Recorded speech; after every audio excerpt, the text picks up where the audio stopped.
What's up, guys? Welcome back to another video, and in this one we're going to be going over the UFC Fight Night REYES versus PROCHAZKA card, and just basically break down every fight and give the best bets, or lack thereof, for each of the fights on the card. So starting off the first fight, we got a featherweight bout between Luke Sanders and Felipe Colares. So Sanders is coming in at 13-4. You know, a veteran guy, he's got good power. I think he'll be better on the feet here. His last fight against Nate Maness, he was beating up Nate Maness in the first round, beating him up a little bit in round two, but then got caught in the choke. So I wouldn't really say that Sanders is a trustworthy guy. I've seen a lot of people saying that he's up at 145. He's not really up at 145 here. He was supposed to fight Damon Jackson at 145. This fight was supposed to be at 145 the whole time, so I'm not really sure what people mean by that. But you know, training out of Nashville MMA, Fight Ready MMA, pretty decent camps. Somewhat decent takedown defense, honestly. Maybe a little better than what you might think. And then we have Felipe Colares. He's a younger guy. He was supposed to be fighting Journey Newson at 135 pounds, so he's actually the one coming up here to 145, not Sanders. He's a really good grappler. He's a younger guy. I'd say he's probably a little more durable, and I'd say he also has the advantage on the ground. But you know, this just isn't a fight where I'd want to put my money on. So in terms of best bets for this one, like, I probably wouldn't bet this fight. If you really wanted to, maybe look at Luke Sanders' money line. Honestly, if I really had to pick this one, that's probably what I would look at. You know, maybe if you're looking for a little extra juice, maybe look at that Sanders by KO. Maybe you think Colares is going to get it done by sub. But at the end of the day, like, I don't know, this isn't a fight that I would really want to have my money on. But if I really had to pick it, I would say that, like, Sanders is going to look good early, land some power shots, look for that KO. I don't know that Colares can stand with him, and I think that Sanders' takedown defense is surprisingly somewhat decent. And I think, like, you know, training out a Fight Ready, that's going to have him prepared. So I guess I would probably go with Sanders here, but this isn't a fight where I really want to have much money in the line, if any at all. And then moving on to the next one, we have KB Buller coming up against Andreas Michailidis at 185 pounds at middleweight. And Buller is 8-1, and pretty much all 8 of those wins are coming against pretty low-level competition. So, you know, he didn't look good against Tom Breeze, let's be honest, but I feel like Breeze might be a little bit tougher of an opponent than Michailidis is. But, you know, just the bottom line is his striking defense looked really bad. He looked way too easy to hit. And coming up against a guy in Michailidis who's 12-4 with big power, good striking, he's going to connect, he's going to throw volume. He was arguably winning his last fight before that fluky ending. He's not necessarily a trustworthy guy, I wouldn't say, but I think he's a little bit higher level than KB Buller is. And I'm pretty confident in going with Michailidis in this spot. I just think Buller's going to be too hittable. I think that Michailidis is going to stun him and hunt down an early finish within 2 rounds, we'll say. So yeah, best bets for this one, guys, I would say Michailidis is definitely a parlay piece. You know, you're not getting the most value on him, but I do feel pretty confident that he'll get it done here. And then you could look at that Michailidis by KO prop. I think that that's a pretty good prop for this fight as well. So those would be my 2 best bets if you want to have money on this one. And moving on, next to women's strawweight, we have Loma Lookboonmee coming up against Sam Hughes. So Sam Hughes, 5-2. Pretty unencouraging performance in her last fight, but you know, Tecia Torres is a great fighter. I honestly think she should probably still be on LFA. I don't know if she's really at that UFC level just yet, but she's going to have a height and reach advantage in this fight. So we'll see what she can do with that, but I just think Lookboonmee is going to be, from a technical standpoint, quite a bit better. She's excellent Muay Thai. You know, she has more UFC experience. She has Invicta experience. She's going to be shorter with a shorter reach. Maybe if UFC had an atomweight division, maybe she would be fighting there, but she's going to have better volume, better technical striking. She just picked up a nice win over Jinyu Fry, who's really good on the feet, and I think she should piece up Hughes in this one. So best bets for this one, guys, I would go with Lookboonmee. And maybe if you want a little extra value on that, because she's like a -400 or something, you could look at her by decision. I just think that she's an all-around better fighter. I think she has much better stand-up. The line is a little too wide for my liking, but I think that she should win here. So she'll be my pick for this fight. If you're looking to put money on it, I would go with Loma, and maybe Loma by decision, you know, if you're interested in a little extra juice. And then moving on to Kai Kamaka versus TJ Brown at 145. And Kai Kamaka, a lot of people are high on this guy. I'm not that high on him, to be completely honest. 8-3. I haven't really loved what I've seen so far. I picked Pierce to beat him last time out, which happened. Pierce was like a plus 350 favorite or underdog last time or something like that. Something pretty big. He's going to be giving up height and reach just slightly in this fight. He should have better stand-up, though. I think he'll have a slight power advantage over TJ Brown in this one, too. Kamaka, in terms of grappling, like, he was able to get Tony Kelly down 5 times. Ali Al-Kaisi did the same thing, though. So I don't really know how far to really read into that. I think that when it comes to wrestling, Brown's definitely going to have the advantage. He's been doing some training at Glory with James Krause, some training at Westside Fight Team. If he comes with a good wrestling game plan here, he definitely could win this fight. A lot of people are on Kamaka. I would not be too sure about Kamaka in this one, guys, to be honest with you. Not saying that he can't win. He's favored for a reason, but I don't know. It's definitely going to be tight. Brown's been finished multiple times in the first round before coming into the UFC, so that power advantage for Kamaka, that striking advantage definitely could come into play. But with a wrestling game plan, Brown is very live in this one as an underdog. And this fight is just pretty much like the ultimate pass for me. I guess if I really had to pick one of the two fighters, I would probably go with Brown just to get that plus money value. He's got that wrestling advantage. When in doubt, pick the wrestler. That's kind of my motto. If you wanted to take a prop on him, I'd probably take by decision. I don't see Brown finishing Kamaka. I could see Kamaka finishing Brown. So I guess you could maybe look at fight goes the distance, but this fight ultimately is just going to be a pass for me. It just doesn't seem like a place that I'd really want to put my money. Kamaka could work the stand-up and get a win. Brown could work the wrestling and get a win. I'm not impressed enough with Kai Kamaka to bet him, and I really don't trust Brown enough to bet him either. So I guess gun to my head, I'll go Brown decision, but that's going to be a tough one for sure. And then moving on to another kind of a tough one, we have Gabriel Benitez coming up against Jonathan Pierce, who we were just talking about, at 145 pounds. And Benitez is 22-8, looked great in his last fight.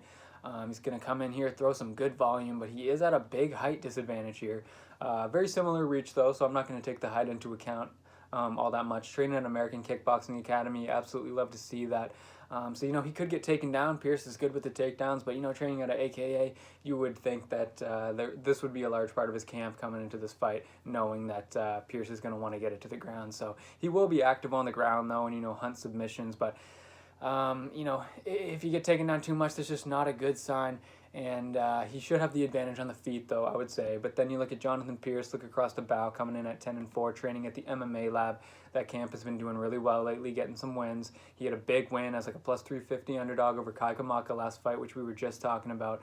He could work the takedowns in this fight. He got Kai Kamaka down quite a few times before knocking him out on the ground. And, Benitez has shown in past fights that he could get taken down a lot. His takedown defense stat has kind of been padded by this one match against Jason Knight, where he was able to stuff 8 out of 9 takedowns. And, Knight doesn't really like a takedown machine or anything like that. Enrique Barzola was able to hit 9 out of 15 takedowns on Benitez. Pierce just took Kamaka down 5 times and knocked him out of the ground. And guys like Clay Collard, who we just saw in PFL, absolutely dominate Anthony Pettis for 2 rounds and pick up a decision win. Was able to get Benitez down 6 times, but we're kind of really digging into quite a few years ago when we're looking at that one. But for this fight, the over 1.5, I really like this prop in this one. This is definitely a spot that I like, over 1.5. I'm also definitely looking at that fight goes the distance at plus money. I think that's another good take here.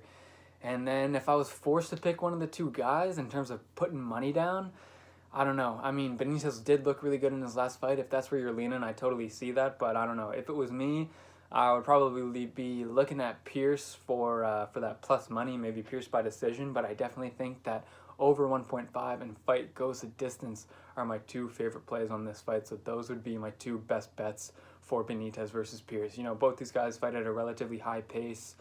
They could come out strong and slow down a little bit, see the over cash, see fight goes the distance cash. If Pierce is going to win, takedowns are definitely going to come into play that could slow down the pace. Just kind of a tough one to call. Benitez looks real good on paper, but Pierce can just be a matchup problem with, all the disadvantages for your opponent that come along with coming up against a 6-foot featherweight. So, it is what it is. Those props are definitely my favorite on that one, and we're going to move right along to Rana Marcos and Luana Pinheiro at 115 pounds. So, Marcos I've seen her at 10-11-1, seen her at 10-10-1. It doesn't make a big difference one way or another. She's not looking that great lately. Her career is, trending this way. It's not going in the best direction right now. She just doesn't really look like the same fighter she once was. She's not throwing that much volume. She does have pretty decent wrestling and takedowns, but coming up against Pinheiro here, who's 8-1, she's going to be more athletic. She's going to throw more. She's definitely at an experience and competition level disadvantage, but I think she's going to be hungry. I think she's going to want it more.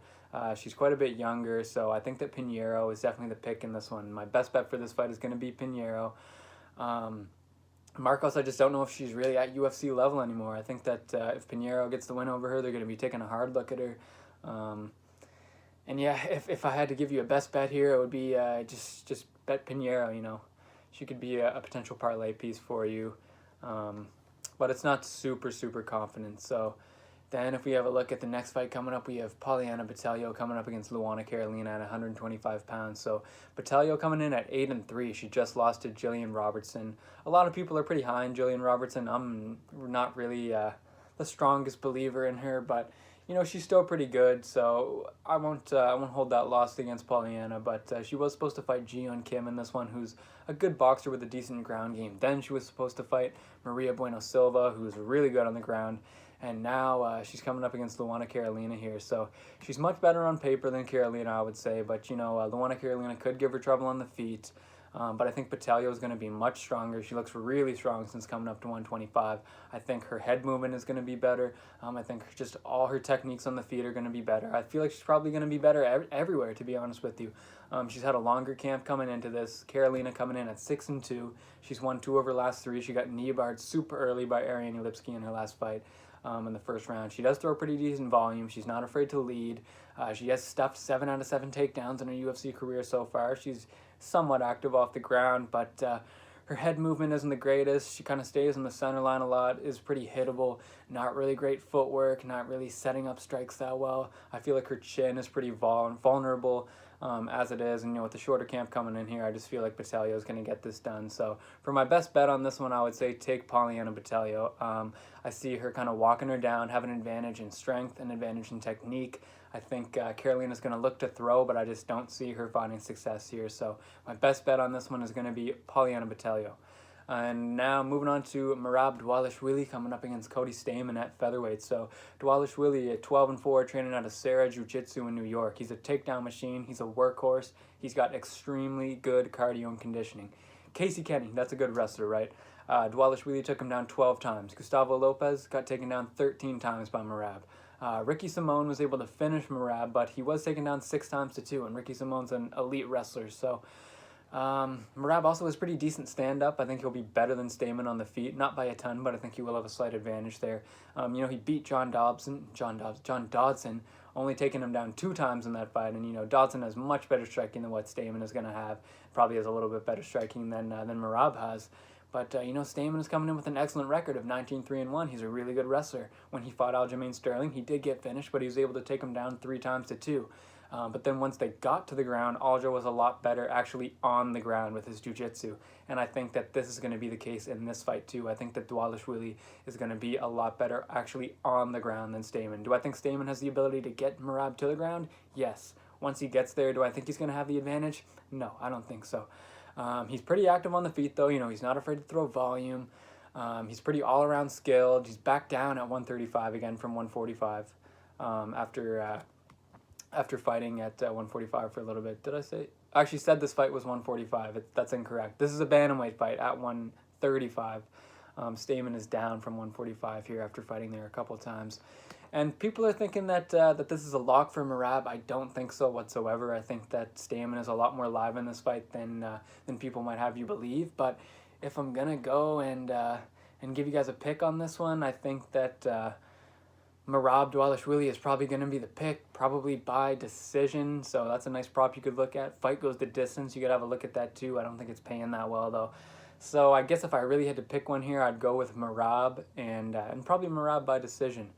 Would be the 2 looks that I would give you on this one. So moving on to the next one, it's going to be Sean Strickland coming up against Krzysztof Jotko at 185. So Sean Strickland, 22-3, has looked great since returning from injury. 185 looks real good on him. He's got great power. He throws a lot of volume. He's got tight technical skills on the feet. He's going to throw more than Jotko in this fight, I believe. I think he's going to be less hittable than Jotko, a little better striking defense. I think he's going to throw harder than Jotko.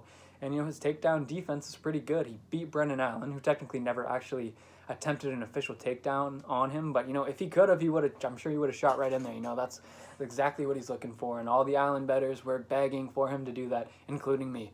And Strickland was actually able to get Allen down in that fight. And, the fight before that, he pretty much, I don't want to say dominated, but he put a pretty bad beating on Jack Marshman. And Jotko is coming in 22-4, another really excellent record. And I'm a fan of Jotko. I have been for a while, I really am. But I just don't think he's going to throw as much. When he does, he's not going to be able to match the power of Strickland. I think he's going to be a little bit too hittable for my liking. He had a close split decision with Marc-Andre Barriault. That's not really a great look in my eyes. And, he was KO'd by Uriah Hall in a fight that, he was arguably winning up until that point. His last 3 wins that he had haven't really been the greatest guys. It seems to me that Jotko's slowing down a little bit, and whereas Strickland is trending the opposite direction and looking excellent. So best bet here, I would say take Sean Strickland, and you could also look into that Strickland by KO prop. I think that Strickland's power and volume is going to be greater than Jotko's power and volume. I think that Strickland is going to just overwhelm him, control the fight, win the fight, probably do it by finish, but we will see. Moving on to the next fight, we have Ion Cutelaba coming up against Dustin Jacoby at light heavyweight. So Cutelaba is coming in at 15-6, and he's a good wrestler, but he can throw if needed. He will move forward. He will give you volume. He lost 2 straight fights by first-round knockout, which is kind of concerning. They were both to Magomed Ankalaev, so losing to Ankalaev is not concerning to me, because I do believe that Ankalaev is one of the best prospects at 205 right now. But losing 2 straight first-round knockouts in a row is a bit concerning. That's concerning for anybody. Getting knocked out twice in the first round in your last 2 fights, that's not really, you don't love to see that. But he's had a longer camp for this fight. He was supposed to have a tougher matchup, I believe, in Devin Clark. And I think that Cutelaba's wrestling is going to be the difference maker in this fight. So he's proficient in Greco-Roman wrestling and combat sambo styles. He does carry KO power with him. And if you're looking across at Dustin Jacoby here, he's got excellent kickboxing. We know this. Good stand-up guy, good power. He was having a pretty close fight with Maxime Grishin. He was knocked down twice in the first round and, got outstruck in that fight, which isn't the best look. But, Grishin's still got a little bit of fight in him. He's got a shorter camp coming into this. He's got decent takedown defense, but I don't see him being able to fend off, the aggressive, tenacious style of Cutelaba in this one. And if he does end up on the ground, I think that's bad news for Jacoby. So my pick here would be Cutelaba. I would say take him. He's got a pretty decent price tag next to him. Pretty agreeable price. And I just think his tenacious wrestling attack paired with his pretty formidable power is going to win him this fight.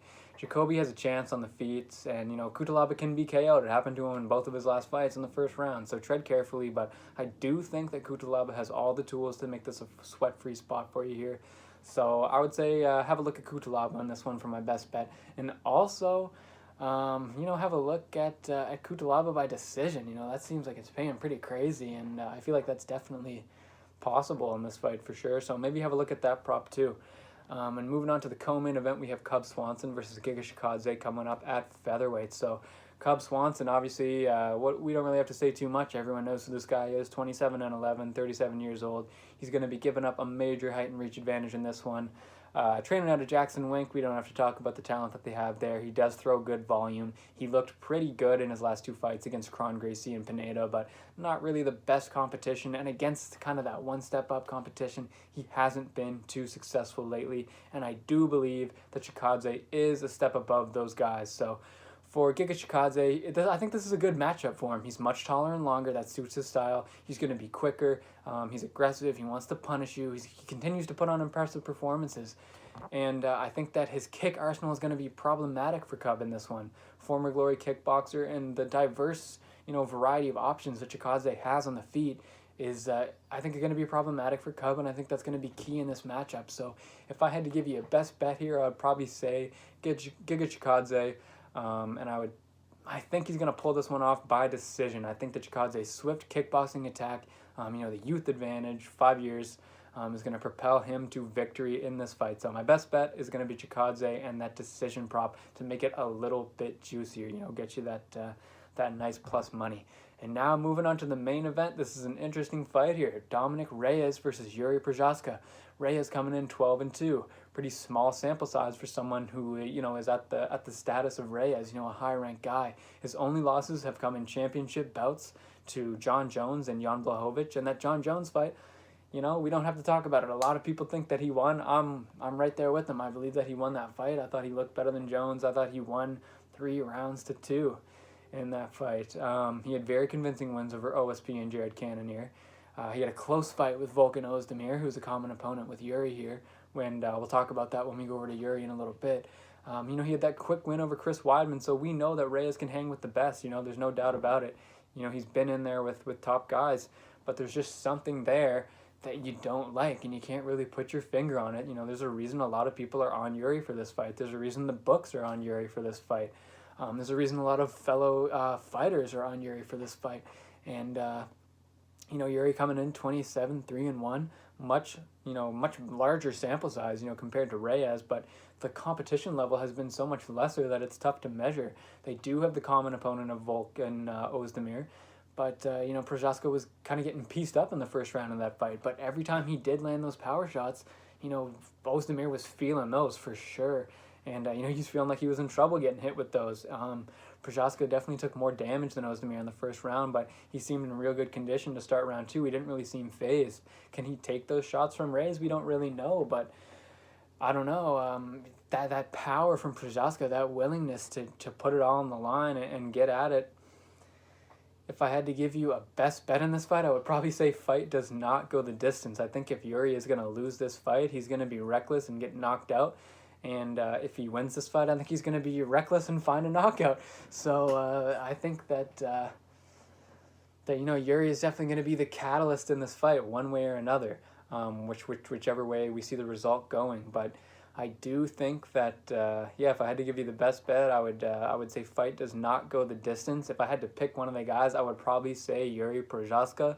And if you're going to take him, you might as well take that KO prop with him. So this is a really interesting matchup. I don't have a super strong lean one way or the other. I would take fight does not go the distance. And if you really want to pick one of the guys, I would probably take Yuri by KO. So those are all my best bets for UFC Vegas 25 coming up. Make sure you guys follow me on Twitter at LuckyLocksPicks. Best of luck on Saturday night. Hopefully we make some money. Take care, everyone. I'll catch you on the next one.